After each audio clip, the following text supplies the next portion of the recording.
George Washington said, "It's better to be alone than to be in bad company." It's true. And that's why the devils are working so hard to get us into the right social circles. And this is what Screwtape's 10th letter is all about. It starts off with a delighted Screwtape. The patient has made some very desirable new friends, from the devil's perspective. Screwtape describes them in this way.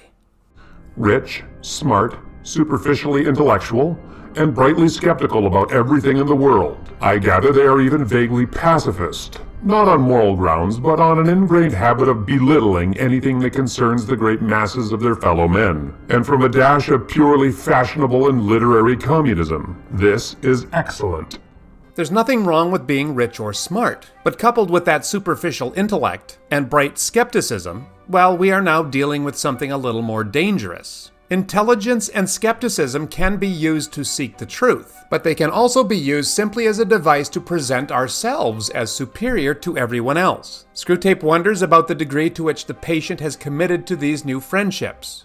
I don't mean in words. There is a subtle play of looks and tones and laughs by which a mortal can imply that he is of the same party as those to whom he is speaking. That is the kind of betrayal you should specially encourage, because the man does not fully realize it himself, and by the time he does, you will have made withdrawal difficult. Screwtape is talking about that thing that we do when we aren't being exactly true to ourselves for the sake of fitting in. We sacrifice a little of our integrity in order to be accepted. Never with words, mind you, but with all the nonverbals. We allow ourselves to appear as if we are in agreement with what they are saying. And we don't even really know that we're doing it, or that the devils are encouraging this behavior. Screwtape instructs Wormwood to keep the patient in this false position as long as possible, using the patient's own shame, pride, modesty, and vanity.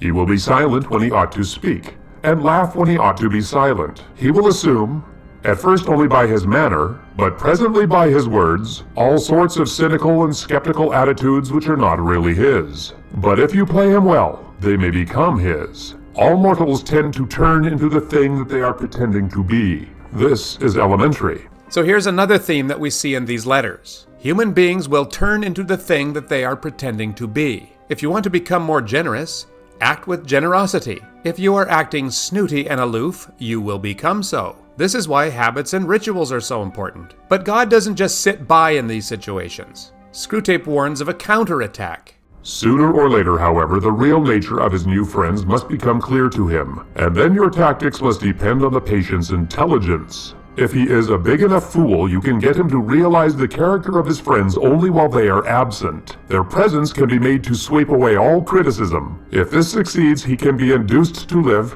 as I have known many humans to live, for quite long periods, two parallel lives. He will not only appear to be, but actually be, a different man in each of the circles he frequents. This approach is effective only if the patient is a fool. But what if he is not? Then a subtler method may be necessary. Screwtape clearly finds this alternative strategy much more entertaining. He can be made to take a positive pleasure in the perception that the two sides of his life are inconsistent. This is done by exploiting his vanity. He can be taught to enjoy kneeling beside the grocer on Sunday, just because he remembers that the grocer could not possibly understand the urbane and mocking world which he inhabited on Saturday evening, and contrariwise to enjoy the bawdy and blasphemy over the coffee with these admirable friends all the more, because he is aware of a deeper, spiritual world within him which they cannot understand. You see the idea here. Get the patient to live in a duality, with the church people on one side and his worldly friends on the other. And he, in his own mind, occupies the superior position to them both. And Screwtape points out he won't feel any shame for being so two-faced.